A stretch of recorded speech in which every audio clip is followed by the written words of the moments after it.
Saludos cordiales, soy el doctor Héctor Monasterios. Comenzaremos en este momento con las clases de fisiología del tejido sanguíneo. Les recomiendo desde ya que estudien por el programa de la asignatura Fisiología, Fisiología 1. En ese programa está todo lo que ustedes tienen que aprender de Fisiología 1 y en consecuencia eso es lo que se le va a evaluar. Revisen el programa. En esta lámina les detallo lo que es la primera clase. Las clases, los videos de estas clases son sencillamente unas orientaciones, unas guías para facilitar el aprendizaje de la fisiología para ustedes estudiantes del cuarto semestre de medicina. Sin embargo, tengan siempre presente que las evaluaciones se regirán por el programa y por supuesto las clases también estarán regidas por el programa. Sin embargo, cualquier duda en cuanto a contenido, está aquí el programa. Igual cualquier duda en cuanto a las clases o al contenido pueden hacerlas llegar a mi persona a través del aula virtual.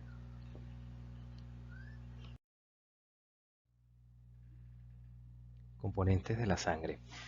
La sangre está constituida por un componente líquido que se conoce con el nombre de plasma y un componente celular que son los elementos formes de la sangre. La mayor parte es componente líquido, más del 50% constituido por plasma. Y el restante es el componente celular o los elementos formes, que son los eritrocitos o hematíes o glóbulos rojos, que son los elementos formes más abundantes, hasta un 99,9% de todo el componente celular lo representan los eritrocitos. También están los leucocitos o glóbulos blancos y los trombocitos o plaquetas. Vemos aquí detallado los componentes de la sangre, el plasma, como les decía, entre 46 y 63%, generalmente más del 50% de la sangre corresponde al componente líquido, es decir, al plasma, y el restante a los elementos formes o componente celular. Lo que respecta al plasma, está constituido por agua, en su mayor proporción por agua, hasta un 92%, 7% de proteínas plasmáticas y un 1% de otros solutos. En cuanto a las proteínas plasmáticas predominantes en el plasma están la albúmina, las globulinas, el fibrinógeno y las proteínas reguladoras como enzimas, proenzimas y hormonas. Otros solutos como electrolitos, nutrientes orgánicos usados para la producción de ATP, crecimiento y mantenimiento celular, lo cual incluye lípidos, ácidos grasos, colesterol, glicéridos, carbohidratos, principalmente glucosa y aminoácidos, y desechos orgánicos, entre los que se cuenta urea, ácido úrico, creatinina, bilirrubina e iones de amonio. El mayor componente, como ya les había dicho, 92% de agua, que permite el transporte de moléculas orgánicas e inorgánicas. El otro componente son los elementos formes o células. Estas células, como ya les había mencionado en láminas anterior, son los glóbulos rojos. El mayor porcentaje, 99,9% de todos los elementos formes, son hematíes. Los glóbulos blancos, otros componentes de la sangre, y las plaquetas o trombocitos. En esta lámina vemos representados los tipos de glóbulos rojos los tipos de glóbulos blancos o leucocitos, neutrófilos, eosinófilos, basófilos, linfocitos y monocitos. El mayor porcentaje de glóbulos blancos generalmente corresponde a los neutrófilos. Yo digo generalmente porque hay condiciones en las cuales, sobre todo patológicas, en las cuales predominan los linfocitos sobre los neutrófilos, pero en condiciones normales, en condiciones fisiológicas, que es el punto que nos corresponde estudiar en este momento, la parte fisiológica, es decir, funcionamiento normal, los neutrófilos son las células más abundantes en cuanto a leucocitos se refiere. El porcentaje de leucocitos mayor corresponde a neutrófilos, también llamados en ocasiones segmentados. De todos los elementos formes ya le dije que el más predominante son los glóbulos rojos, también llamados hematíes o eritrocitos.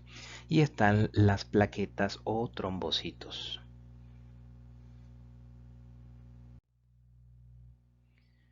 La sangre es un tejido conectivo líquido, complejo. Sus funciones principales son transporte de gases, regulación del pH y composición iónica del líquido intersticial, evitar la pérdida de sangre en sitios heridas, defender al cuerpo contra toxinas y patógenos, regular la temperatura corporal, absorbiendo y redistribuyendo el calor. En este último punto estudiaremos a profundidad termorregulación, luego de culminar con este bloque de fisiología del tejido sanguíneo. Tengan en cuenta desde ya que esa termorregulación es una de las funciones principales de la sangre. Propiedad de la sangre, mantenimiento de la volemia. Ya vamos a estudiar cada uno de estos elementos por separado, qué es la volemia, qué es el hematocrito y a qué nos referimos cuando hablamos de velocidad de sedimentación globular o velocidad de eritrosedimentación. La volemia. Se conoce como volemia al volumen de sangre de un individuo.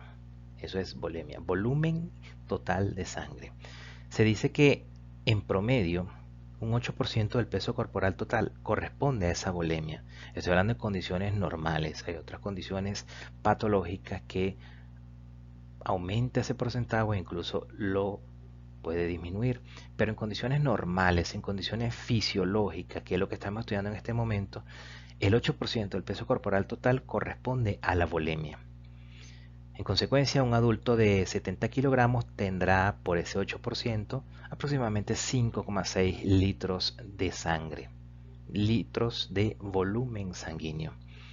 La sangre de cualquier parte, de cualquier región del organismo, tiene la misma temperatura, 37 grados centígrados en el caso de nosotros los humanos, y un pH normal que ronda entre 7,35 a 7,45. Todo lo que se aparte de esos valores es anormal. Ya habíamos estudiado en la parte de introducción a la fisiología, base de la fisiología, lo que era un pH ácido, un pH alcalino, pH ácido por debajo de 7,35, pH alcalino por encima de 7,45. Son condiciones que se alejan de lo normal, se alejan de lo fisiológico.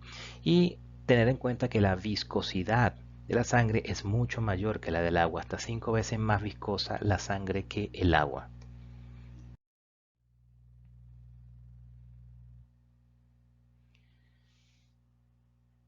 La volemia en condiciones fisiológicas, les estoy hablando, generalmente es mayor en el hombre que en la mujer y tiene que ver por cuestiones de peso y cuestiones de superficie corporal.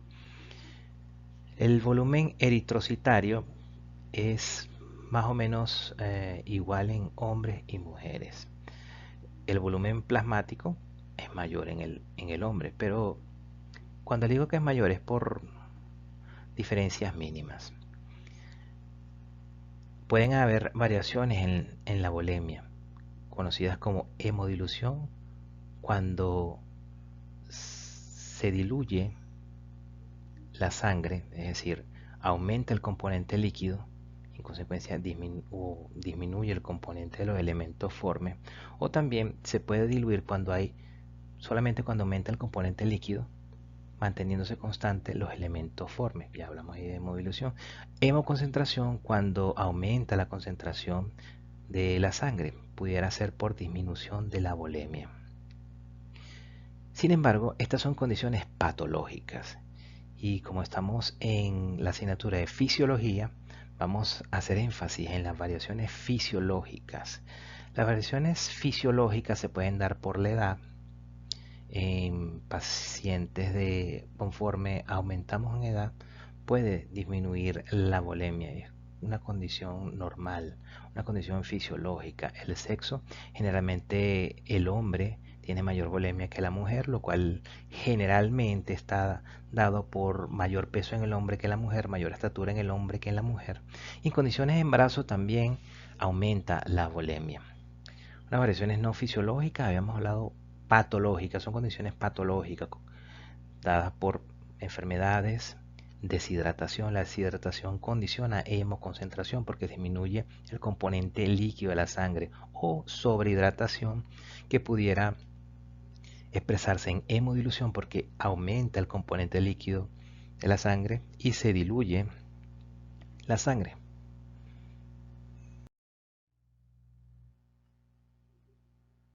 Vamos a hablar ahora de dos propiedades de los glóbulos rojos, o mejor dicho, dos elementos medibles de los glóbulos rojos, como son el hematócrito y la velocidad de sedimentación globular.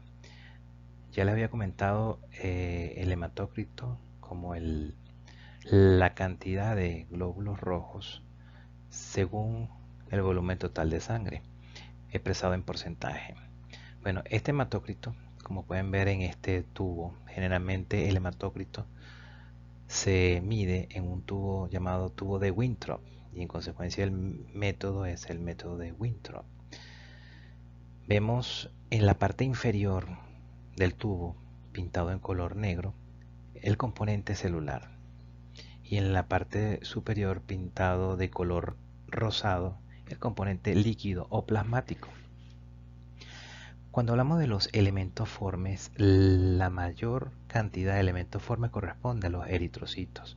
Ya les había dicho, casi 99,9% de todos los elementos formes son glóbulos rojos. Vemos el hematócrito, de acuerdo a la técnica de Winthrop, consiste en introducir una muestra de sangre periférica tomada a partir de una pipeta de Pasteur en un tubo de Winthrop, hacerla deslizar lentamente para evitar la formación de espuma desde la pipeta hasta el tubo de Winthrop. Posteriormente se centrifuga esta muestra a 3000 revoluciones por minuto durante media hora, y vamos a ver cómo se separan el componente celular del componente plasmático. Es un tubo calibrado, este tubo de Winthrop, y el resultado que obtengamos luego de la centrifugación se expresará en porcentaje. Este gráfico, esta lámina, nos muestra aproximadamente un 45% del elemento formes y un 55% restante de componente líquido. Ese 45% de elementos formes corresponde en un 99,9% a hematíes, por lo que pudiéramos decir que el hematócrito, la cantidad o el porcentaje de glóbulos rojos presente en esa muestra de sangre es del 45%, lo que corresponde al hematócrito.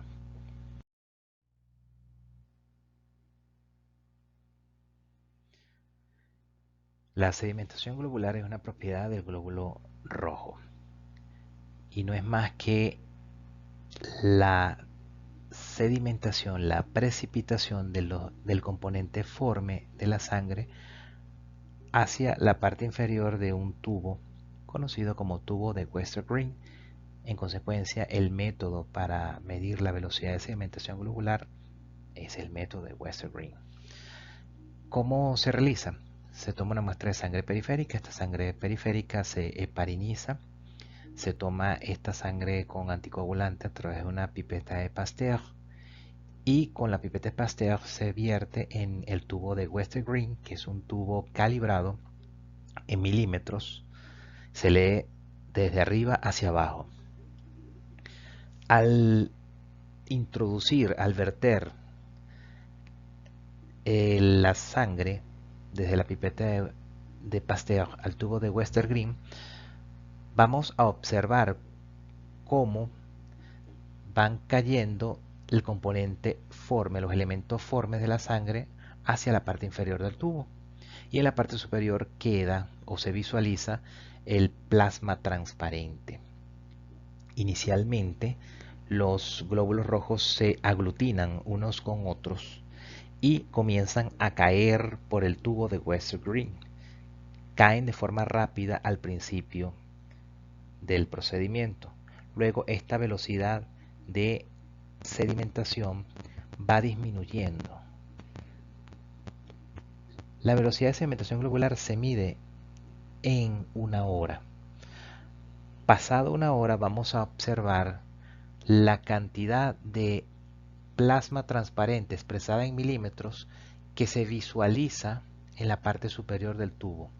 Y esa cantidad de plasma transparente visualizada en la parte superior del tubo de Wester-Green luego de una hora es lo que corresponde a la velocidad de sedimentación globular para la primera hora.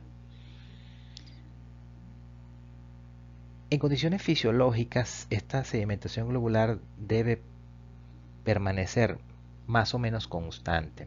Sin embargo, a lo largo de la vida ocurren variaciones conforme transcurre el tiempo. A mayor edad, mayor velocidad de sedimentación globular. Las variaciones son mínimas, igual que las variaciones son mínimas entre hombre y mujer. Generalmente se dice que las mujeres tienen una velocidad de sedimentación globular discretamente mayor que los hombres. El embarazo también es otra condición que puede hacer variar la velocidad de sedimentación globular, puede hacer incrementar la velocidad de sedimentación globular. El estrés también, el dolor y el ejercicio pueden hacer incrementar la velocidad de sedimentación globular en condiciones mínimas o muy pequeñas.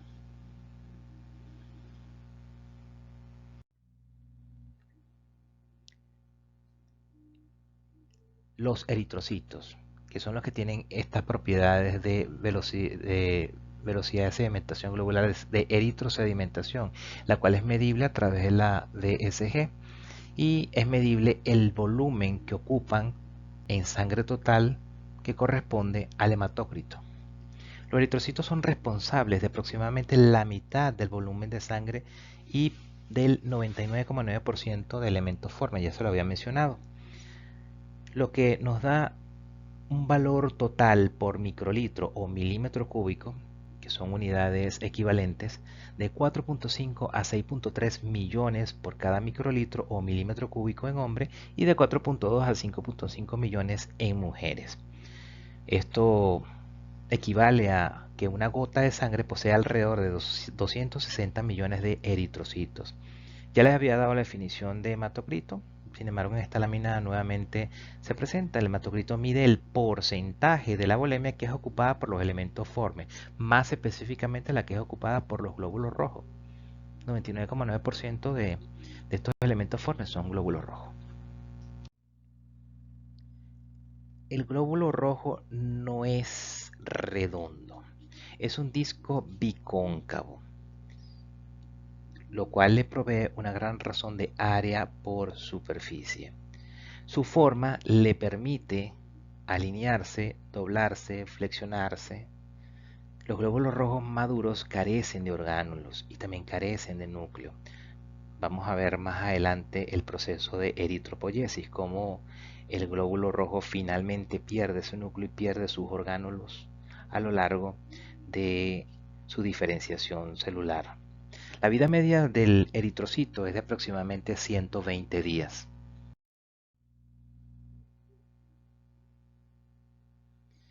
El glóbulo rojo contiene hemoglobina y la hemoglobina transporta oxígeno.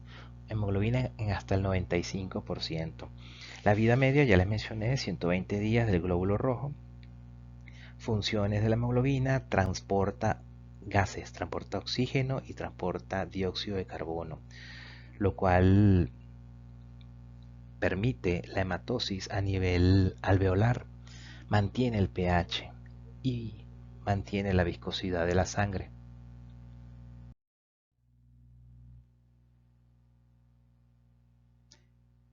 El contagio de glóbulos rojos ya se lo había mencionado en diapositivas previas.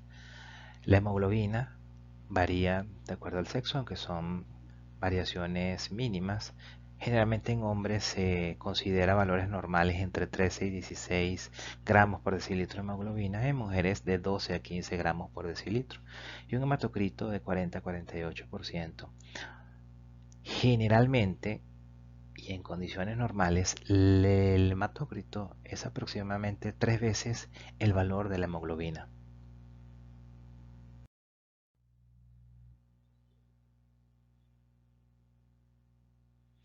Existen los llamados índices hematimétricos, entre los que se cuenta el volumen corpuscular medio, la hemoglobina corpuscular media y la concentración de hemoglobina corpuscular media. Sin embargo, hay otros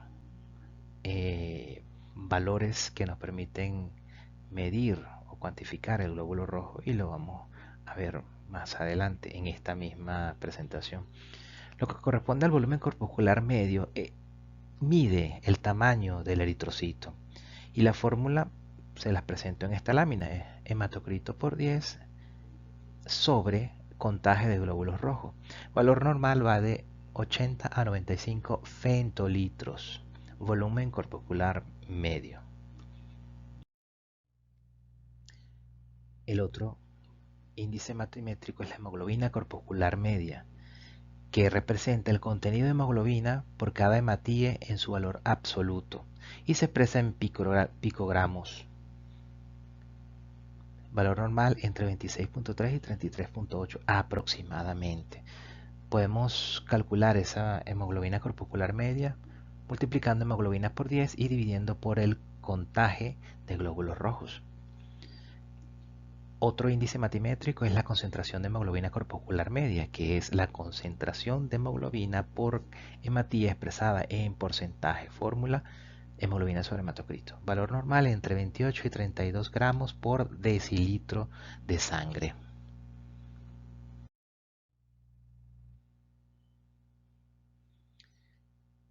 La hemoglobina, que es la proteína que transporta el oxígeno.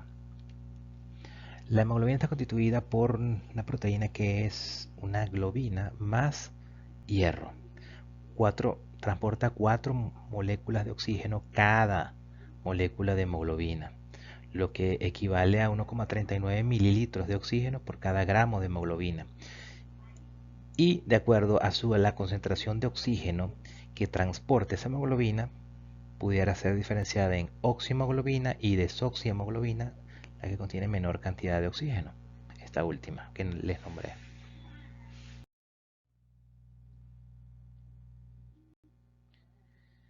Eritropoyesis es el proceso de formación de glóbulos rojos a partir de una célula madre pluripotencial o célula madre hematopoyética en la médula ósea.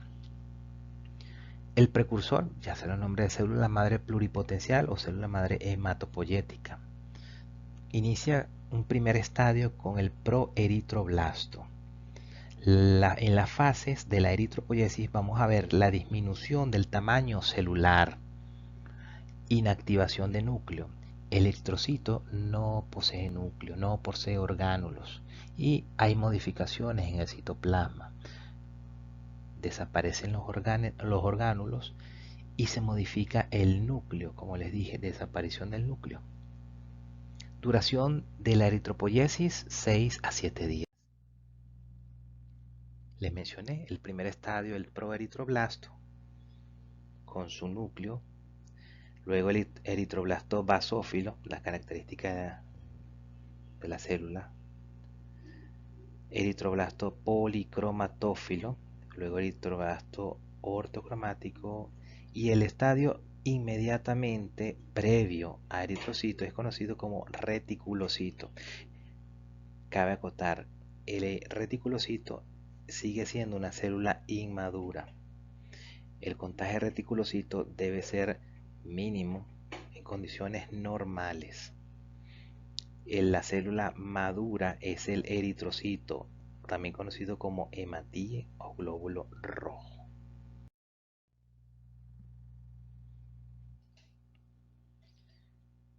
Por supuesto, tiene que haber un mecanismo que regule la eritropoyesis. Lo que se menciona en la primera parte de esta lámina son sustancias que incrementan la eritropoyesis, entre las que se menciona la vitamina B12, el ácido fólico y el hierro. El aporte exógeno de estas sustancias promueve la eritropoyesis, es decir, aumenta la producción de glóbulos rojos. Y por supuesto también la eritropoyetina, que es la hormona producida por el riñón que estimula la médula ósea para generar eritropoyesis y en consecuencia producción de glóbulos rojos. También se puede aportar de forma exógena la eritropoyetina en condiciones patológicas, cuando el riñón no la puede producir en cantidades suficientes. Un estímulo también para la eritropoyesis es una disminución de la concentración de oxígeno en el tejido. Por supuesto, cuando esto ocurre, se promueve la eritropoyesis para la formación de glóbulos rojos que contienen hemoglobina, y la hemoglobina es la molécula que transporta oxígeno a los tejidos. ¿Cómo actúa? Estimula la diferenciación celular hasta el estadio de eritrocito, disminuye el tiempo de la eritropoyesis porque se necesita mayor cantidad de glóbulos rojos en un menor tiempo y aumenta la síntesis de hemoglobina.